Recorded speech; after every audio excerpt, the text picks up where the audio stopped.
Hey, welcome back to Homegrown Country Home Police, friends. How y'all doing today? Well, y'all, I just got through sighting my gun in, and I want to show y'all what I'm shooting here.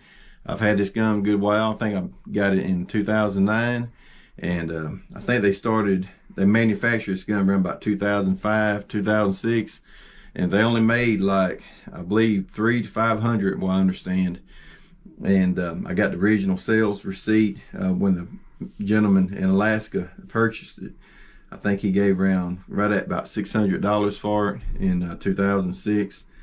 And of course I paid a little bit more than that when I bought it. Let me just show you here what we got here. This is a Savage Model 116 Alaskan guide gun. It is chambered in a 375 H&H Magnum, and it has a 20-inch barrel on it. Let me show you that right there.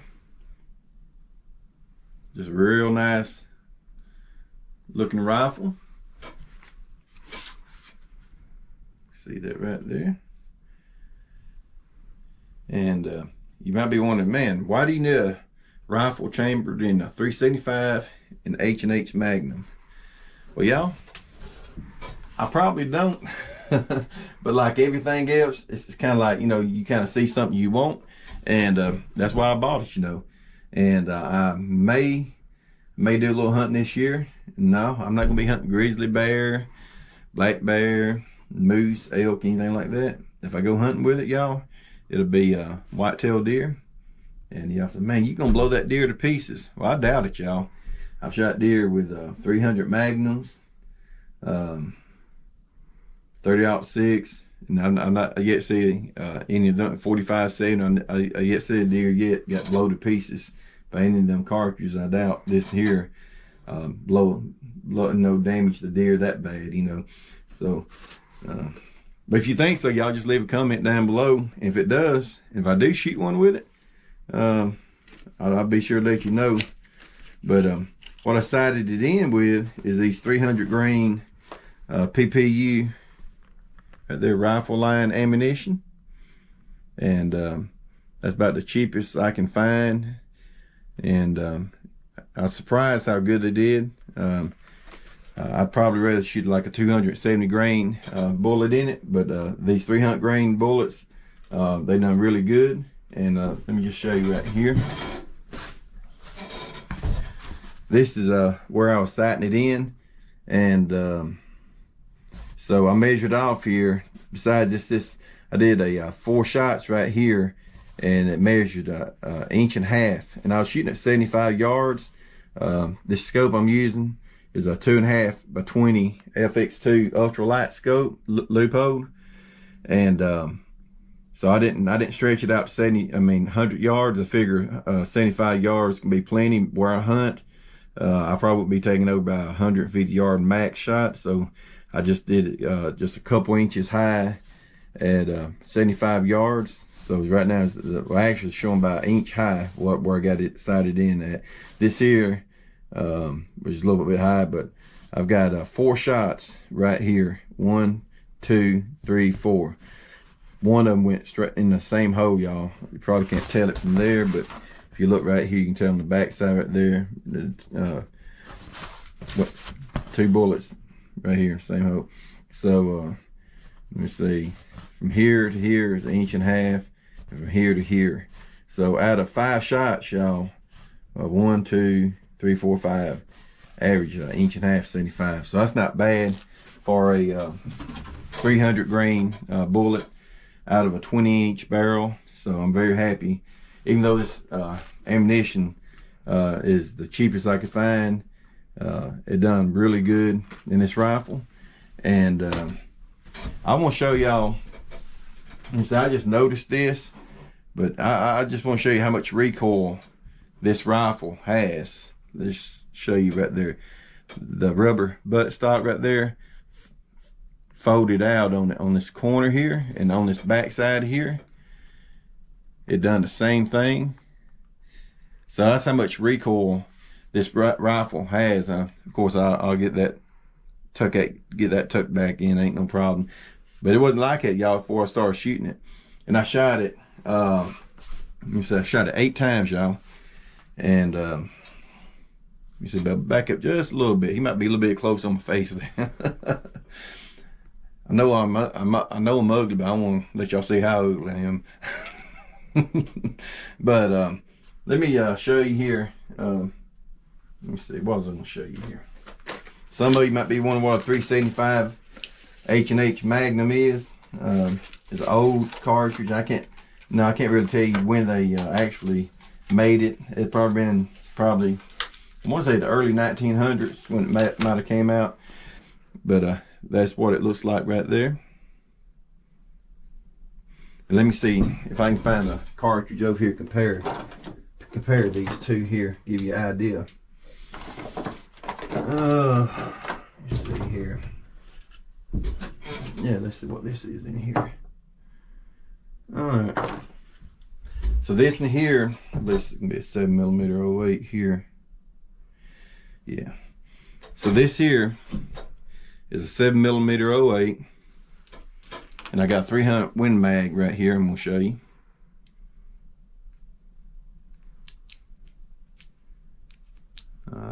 Get my fingers out of the way, y'all.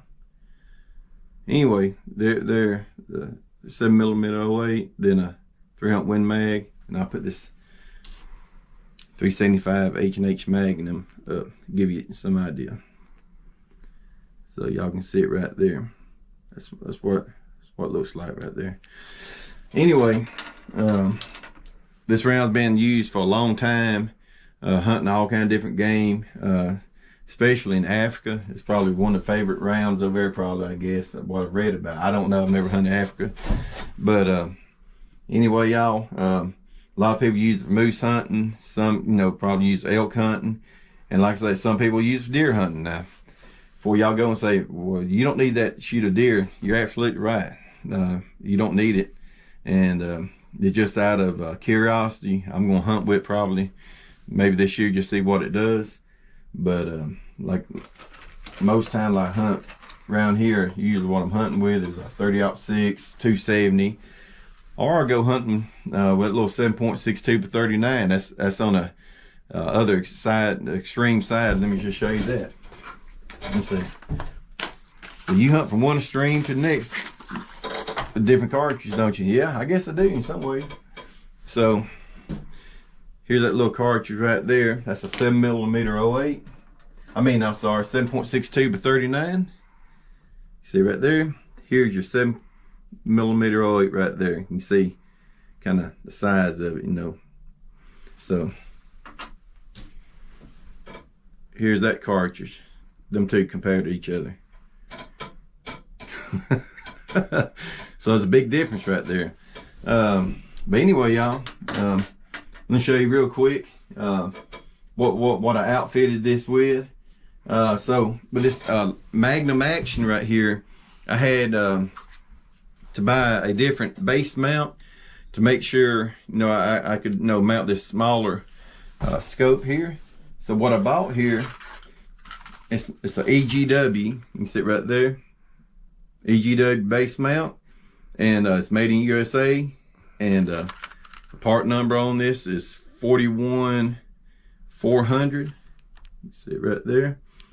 So that's what I use on my base mount, and it's just like a rail mount, and it allows me to mount this scope, anywhere along in this rail here. And with this scope being a lot shorter, that's what I needed. Just traditional base mounts would not work. And if you had like a longer scope, you could get by probably with traditional base mount rings.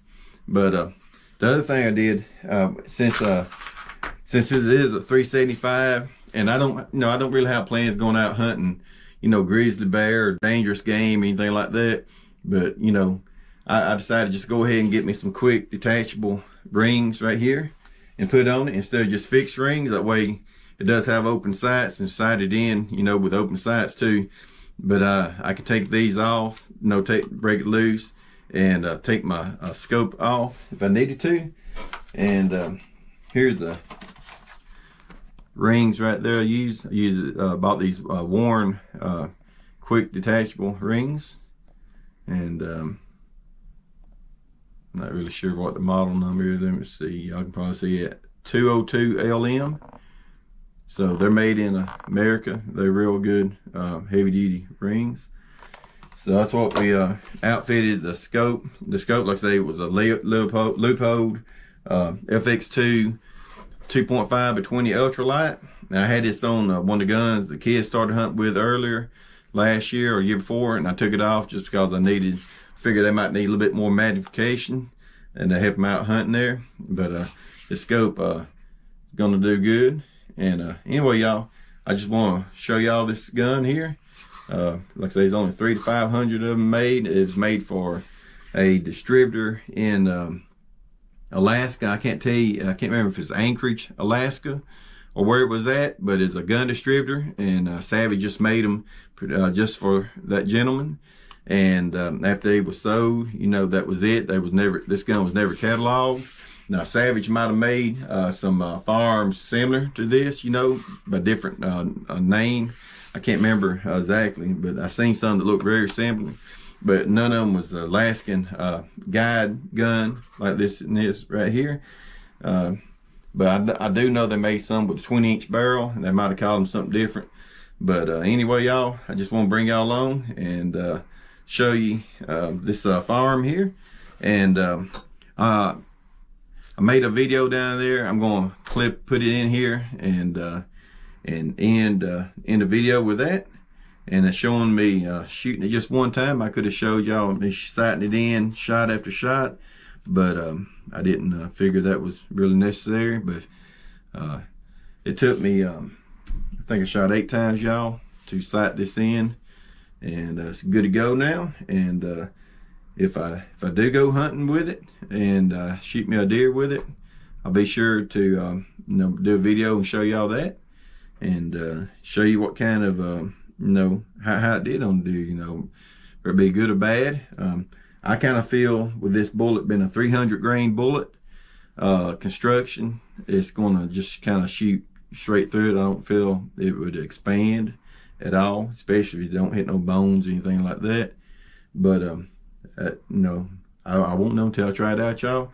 But I'll definitely bring y'all along if I do use it hunting this year. But main thing, I wanted to go ahead and get this sighted in and get it where I could hunt with it, because like I say, I've had it since 2009. It's been a while, and I've never used it for as hunting. And I've always just shot it, been open sight. And I figured, well, if I'm gonna take a hunt, y'all want me an optical sight, because my eye's not quite as good as it used to be. And give y'all one more last look here. This firearm here. So appreciate y'all coming along, watching the video. If you got any comments, just leave a comment down below. And if you got one of these guns, or if you had one of these guns before, if you got any kind of experience, you know, hunting different animals with this particular caliber or this particular gun in this caliber, just leave a comment down below. And I sure do like hearing what y'all got to say about different things, especially when it comes to guns. And like, you know, I like talking about these different calibers and stuff like that. I don't do a lot of these videos, but it's hunting season around here in Mississippi, so I figured, you know, I'd go ahead and show y'all this little rifle here. And one more thing, I know I'm getting a little long-winded about it, but one more thing is hog hunting, y'all. A lot of people likes bigger caliber guns. Some like little 223s, you know, so you can go from one extreme to the next when it comes to these rifle cartridges and what you suggest, what you like, and everything like that. So I don't get in a ammo cartridge war about anything, you know, because all of them, like, the main thing is all about your bullet placement. It's not necessarily a lot of times about, you know, how much power you got behind it. It's about your bullet placement. That's the main thing, because you can have a gun like this right here, and if you can't hit the broadside of the barn, you ain't gonna, you won't be no better than shooting a little 7.62 by 39. So anyway, y'all, we'll go ahead and cut this video short here, and go ahead and link the other little clip in here so y'all can see me shooting it. And I appreciate y'all coming along. All right, we'll talk to you later. Have a blessed day. Bye. All right, y'all, I'm finna shoot this Savage 375 H&H Alaskan guide gun. I just got through sighting it in, and I'm just going to freehand it here, and I'm going to dedicate this shot to my brother in East Tennessee. All right, y'all, here it comes. YouTube, baby.